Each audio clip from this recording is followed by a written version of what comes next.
Lungs है, lungs के ऊपर लेयर होती है उसको बोलते हैं प्लूरा। इस लेयर और लंग्स के बीच में नॉर्मली जो है 10 to 20 ml के अप्रोक्स फ्लूइड नॉर्मली रहता है, जो कि लुब्रिकेशन के लिए रिक्वायरमेंट रहता है।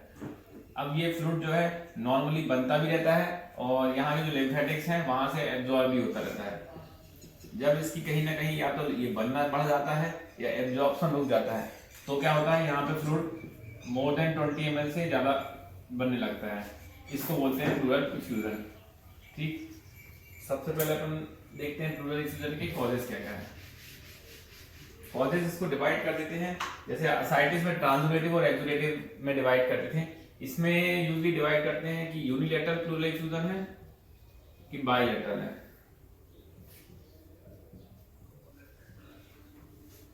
यूनिलेटरल मतलब एक साइड के लंग्स में है, या तो राइट में है या लेफ्ट में, और bilateral pleural effusion. Unilateral pleural effusion है अनटिल प्रूव्ड अदरवाइज, तो उसको मानते हैं कि ये ट्यूबरकुलर ही होगा। मोस्ट कॉमन कॉज है, ऑलमोस्ट 95% यूनिलेटरल ट्यूबरकुलोसिस से कॉजेस ट्यूबरकुलर होते हैं। उसके अलावा दूसरा मोस्ट कॉमन कॉज है मैलिग्नेंसी। अब ये मैलिग्नेंसी आपकी पर से प्लूरा की भी हो सकती है, प्लूरा के साथ साथ या लंग्स की भी मैलिग्नेंसी हो सकती है, या फिर कोई दूसरी मैलिग्नेंसी जो कि लंग्स में मेटास्टेसिस हो गई है प्लूरा में, उसके कारण भी ऑक्सीजन हो सकता है। तीसरा कई बार होता है कि जो इनिशियल स्टेज ऑफ CSF है, इनिशियल स्टेज ऑफ CCF होती है, उसमें सिर्फ यूनिलैटरल राइट साइड का प्लूरल इफ्यूजन होता है। जब ग्रॉस CCF हो जाता है तो उसमें राइट और लेफ्ट दोनों साइड में हो जाता है। अगर सब इनिशियल स्टेज होती है तो उसमें सिर्फ एक ही साइड का होता है, राइट साइड का प्लूरल इफ्यूजन। चौथा ये रहता है कि जो लंग्स के जो बीच में, लंग्स के नीचे जो विसरा है, नीचे क्या है, यहाँ पे क्या है, लिवर, यहाँ पे है स्प्लीन। अगर यहाँ पे कोई बड़ा कुछ एक्सेस होगी जो कि ट्रांसलेट करके यहाँ शिफ्ट हो जाएगी, मतलब जो डायाफ्राम है, डायाफ्राम से शिफ्ट हो जाएगी उस तरफ, तो लंग एक्सेस जो है, ये लिवर एक्सेस जो है, लिवर एक्सेस हो सकती है यहाँ पे। लिवर एक्सेस के कारण ट्रांसलेटिव प्लूरल इफ्यूजन हो जाएगा। तो लिवर एक्सेस या फिर स्प्लीनिक एक्सेस, इनके कारण जो है थोड़ा बहुत माइल्ड इफ्यूजन मिल सकता है दोनों जगह। और पांचवा होता है एक सिम्निमोनिक इफ्यूजन। सिम्निमोनिक इफ्यूजन का मतलब होता है कि यहाँ पे एक बहुत बड़ा निमोनिया हो गया। निमोनिया के कारण क्या है,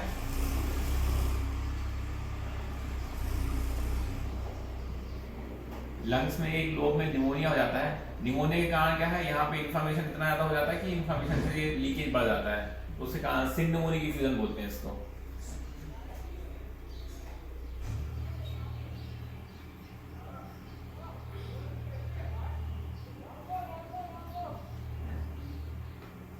इसके अलावा कोई भी एब्डोमिनल में अगर मैलिग्नेंसी है, एब्डोमिनल में असाइटिस है, या फिर यहाँ पे पैंक्रियास में इन्फ्लेमेशन, पैंक्रियाटिक डक्ट कई बार यहाँ पे एब्नॉर्मल कनेक्शन के कारण खुलती है, तो उसको चाइल्डस प्लूरल इफ्यूजन बोलते हैं। तो अगर असाइटिस है तो भी राइट साइड में ही कनेक्शन होता है। कोई भी जो नॉर्मली फ्लूइड कनेक्शन है वो पर से राइट साइड में पहले होगा और उसके बाद लेफ्ट साइड में होता है, क्योंकि राइट साइड में थोड़ा टिल्टेड होता है। राइट साइड कोई भी इफ्यूजन होता है वो राइट साइड में पहले होगा। जो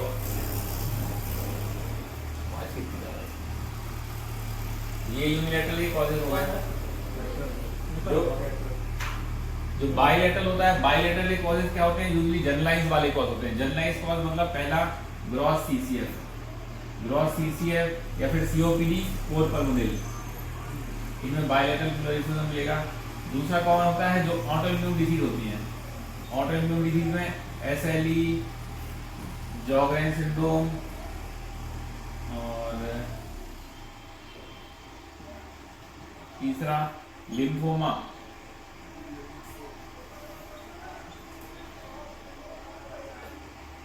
चौथा CLD या फिर CKD। CKD में क्या होगा, हाइपोएल्बुमिनिया होगा। हाइपोएल्बुमिनिया से फ्लूइड लीकेज के कारण इफ्यूजन आएगा। तो कोई भी कंडीशन ऐसी हो जिसमें CLD, CKD, हाइपोएल्बुमिनिया हो, वो कराते हैं। पांचवा बाइलेटरल ट्यूबरकुलोसिस, दोनों तरफ का TB हो जाएगा तो बाइलेटरल इफ्यूजन हो सकता है। ये मोस्ट कॉमन कॉजेज यही हैं, अपन को इन्हीं को धीरे धीरे रूल आउट करना है। तो जहाँ बायलेटरल मिल रहा है उसको बायलेटरल की तरफ सोचो, जहाँ अगर यूनिलेटरल मिल रहा है तो अपन को इस तरफ सोचना है कॉजेस। तो कॉज हो गया। क्लिनिकल फीचर आपने तो बहुत कॉमनली है, आपने बहुत सारे पेशेंट देखे भी गए हैं। होता क्या है,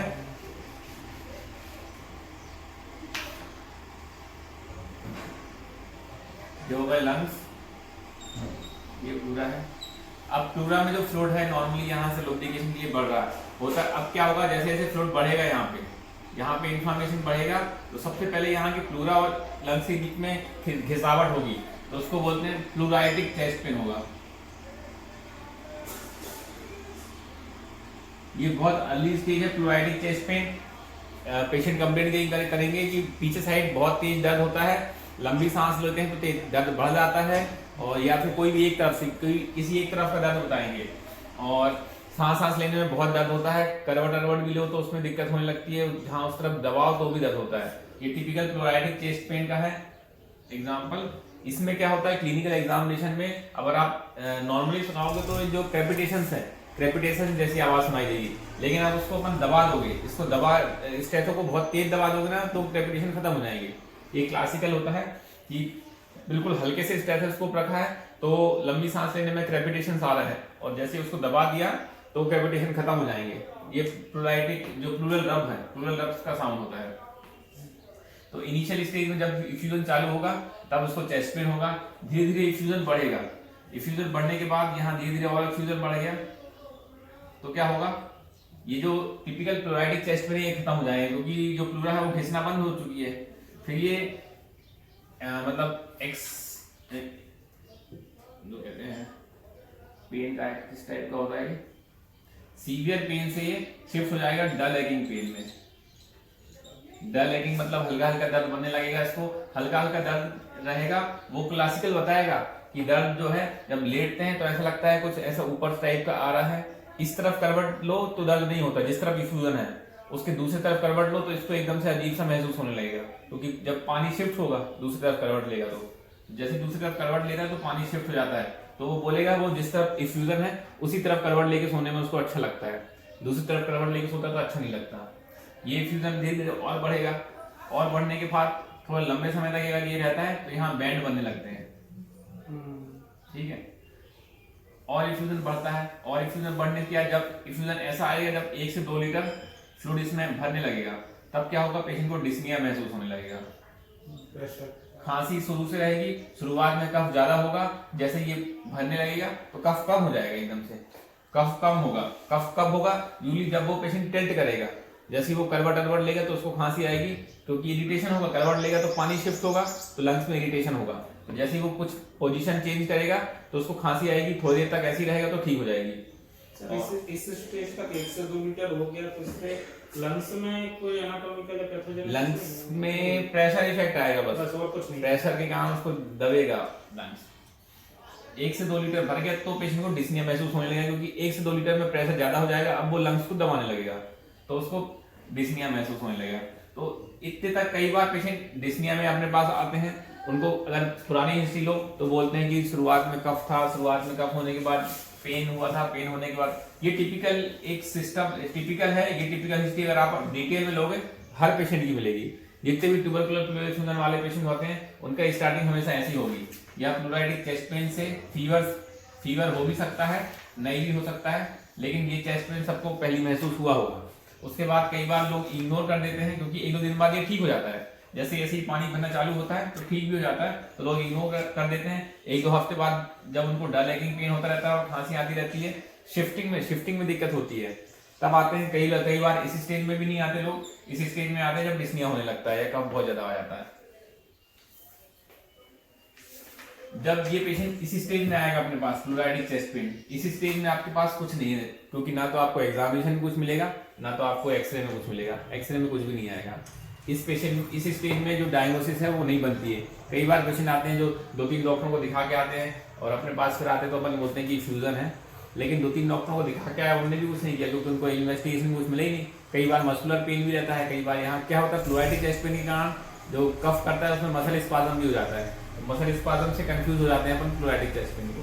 तो ऐसे पेशेंट को हमेशा बोलना रहता है कि भैया अभी कुछ नहीं आ रहा है, अगर ये दर्द बना हुआ रहता है तो या फिर खांसी बनी रहती तो अपन रिपीट एक्सरे कराएंगे 1 हफ्ते बाद।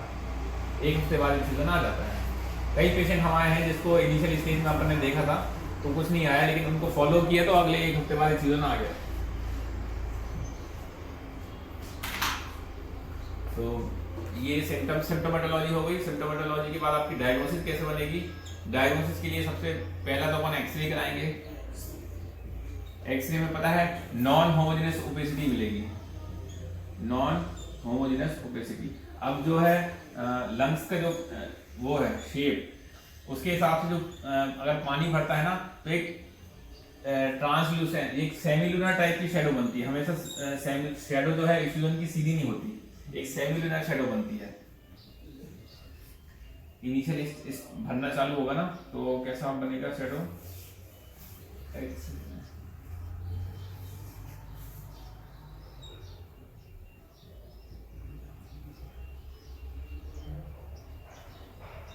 अपन एक्सरे कराएंगे ना तो इनिशियल स्टेज में इस टाइप की शेडो मिलेगी। एक सेमीलुनर टाइप का उसका टॉप मिलेगा और जो वॉल है, लंग्स की जो वॉल रहती है, वॉल के हिसाब से वो जाता रहता है।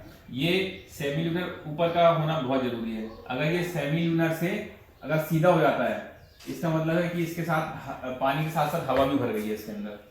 ये अगर ऐसा मिलेगा आपको, इसका मतलब ये है कि इसके पानी के साथ साथ हवा भर गई है। तो आप जब भी इस इनिशियल स्टेज में आप देखते हो इफ्यूजन का शेप सेमीलुनर होना बहुत जरूरी है।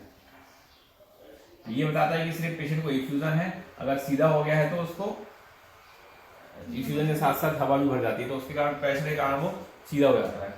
अब अगर इस टाइप का मिल रहा है आपको, नॉन होमोजेनस ओपेसिटी मिल रही है लंग्स के बेस में, तो अपन को ऑलमोस्ट डायग्नोस बन जाता है कि इसको इफ्यूजन ही होगा।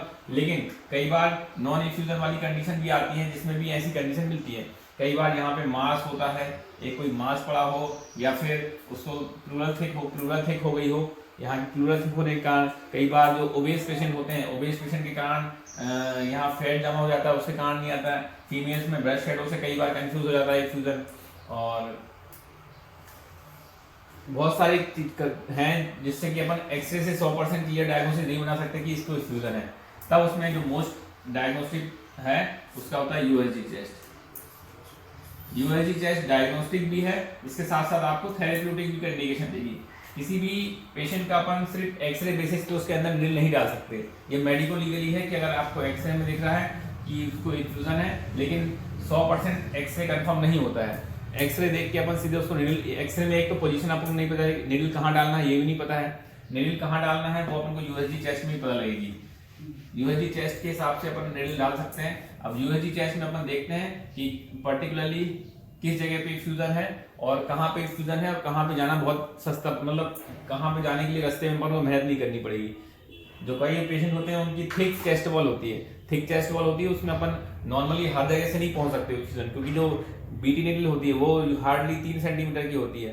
अब 3 सेंटीमीटर की अगर चेस्ट वॉल मोटी होगी तो अपन नहीं पहुंच पाएंगे उसमें। तो फिर अपन दूसरी नीडल इसके अलावा एक से बोर की मिलती नहीं है कहीं पे, इसके अलावा सिर्फ अपने पास लंबर पंचर नीडल है। तो कई पेशेंटों में लंबर पंचर नीडल यूज करनी पड़ती है।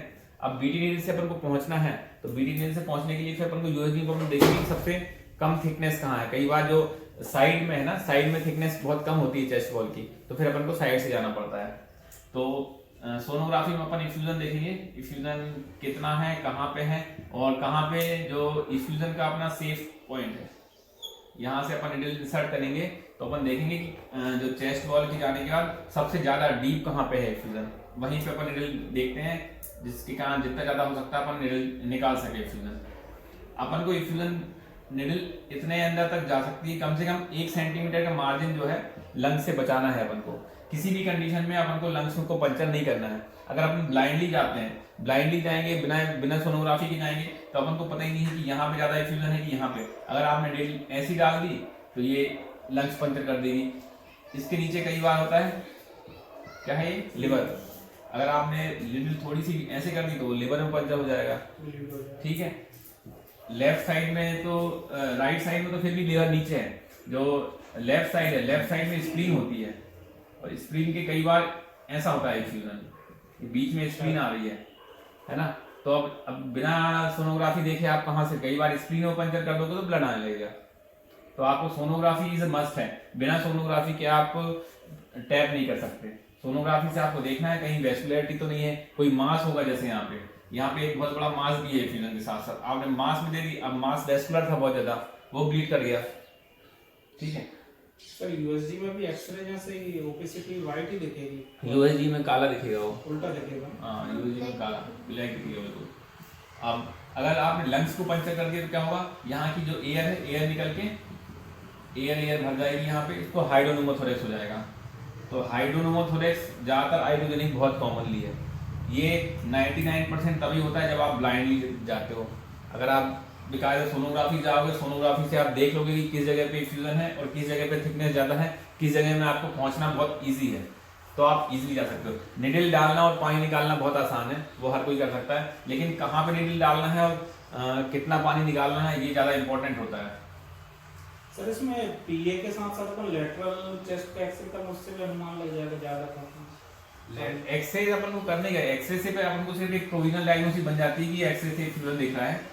अब आपको इफ्यूजन का टैपिंग करना है, टैपिंग कई बार आप इफ्यूजन दिख रहा है कि इफ्यूजन बहुत बड़ा है, पूरा वाइट आउट लंग है, लेकिन अब वाइट आउट लंग ऐसा हुआ है कि उसको लंग्स में पानी तो भरा है, लेकिन ये जो पानी है ये पूरा बैंड में बना हुआ है, पूरे इसके बहुत छोटे छोटे बैंड बन गए हैं इसमें, एक जगह से नहीं आएगा, ये इतने सारे बैंड बन गए हैं इसको। अब आप कहीं पे भी नीडल डालोगे, यहाँ नीडल डालोगे इतना ही सा आएगा पानी, उसके बाद नहीं आएगा, यहाँ नीडल डालोगे तो इतना ही सा आएगा, और 10 जगह नीडल डालोगे नहीं आप। ऐसी कंडीशन में ये है कि जब बैंड बन गए हैं, इसका मतलब बहुत क्रोनिक हो चुका है, उसको बहुत क्रोनिक हो चुका है, तो ऐसे पेशेंट कभी भी डिस्निया से प्रेजेंट नहीं करते। ऐसे पेशेंट प्रेजेंट करते हैं कैसे, सिर्फ कफ और माइल्ड फीवर, वीकनेस, हैवीनेस से प्रेजेंट करते हैं। तो उसमें आप सिर्फ डायग्नोस्टिक निकालो, जितना निकल सकता है उतना निकाल लो, डायग्नोस्टिक के बाद उसको एटीटी चालू कर दो, एटीटी से अपने आप ये बैंड बन जाएंगे। डायग्नोस्टिक निकालने के बाद यहाँ पे क्या है, डेक्सा का इंजेक्शन लगाना पड़ देता है, डेक्सा या फिर कैनाकॉट इंजेक्शन लगा देते हैं, जो ये कैनाकॉट इंजेक्शन यहाँ के बैंड खोल देता है। तो इसका कॉज अगर ट्यूबरकुलर ही होगा, बैंड बनते हैं क्रोनिक है तो अपन ट्यूबरकुलर नहीं मानते हैं, और तो बाकी वही मैंने कहा था unilateral pleural effusion until proved otherwise उसको अपन ट्यूबरकुलर ही मानते हैं। ठीक है, बाकी और दूसरे कॉज प्रूव नहीं हो रहे हैं जब तक के लिए, कुछ भी नहीं पता चल रहा तब तक ट्यूबरकुलर ही हो। अब अपने डायग्नोसिस कर ली, थेरेपी तो फिर जो फ्लूइड जो इसका फ्लूइड निकालेंगे उसका अपन रूटीन माइक्रोस्कोपी कराएंगे और एडीए लेवल कराएंगे। एडीए लेवल अगर मोर देन 30 है तो ये कैरेक्टरिस्टिक होता है क्या का, ट्यूबरकुलर का। एडीए लेवल के साथ साथ अब रूटीन माइक्रोस्कोपी में देख लो, रूटीन माइक्रोस्कोपी में प्रोटीन ज्यादा है, सेल्स ज्यादा है, और सेल्स पर्टिकुलरली लिम्फोसिटिक है, तो ये हो जाएगा ट्यूबरकुलर। अब प्रोटीन ज्यादा है, सेल्स बहुत ज्यादा है, 1000 के आसपास है, और ये मेनली न्यूट्रोफिल है, तो ये सिंड्रोमोनिक इफ्यूजन में होता है जब बैक्टीरियल इन्फेक्शन होता है तब, या फिर पायोथोरेक्स होता है तब। पायोथोरेक्स होता है तो फिर उसका कल्चर भेजते हैं अपन कि कौन सा बैक्टीरिया है उसको देखने के लिए, और अगर कोई एबनॉर्मल सेल्स मिल रही है, मीजोथेलियल सेल्स ज्यादा मिल रही है, तो ये मैलिग्नेंसी की तरफ जाते हैं। ठीक इतना ही है।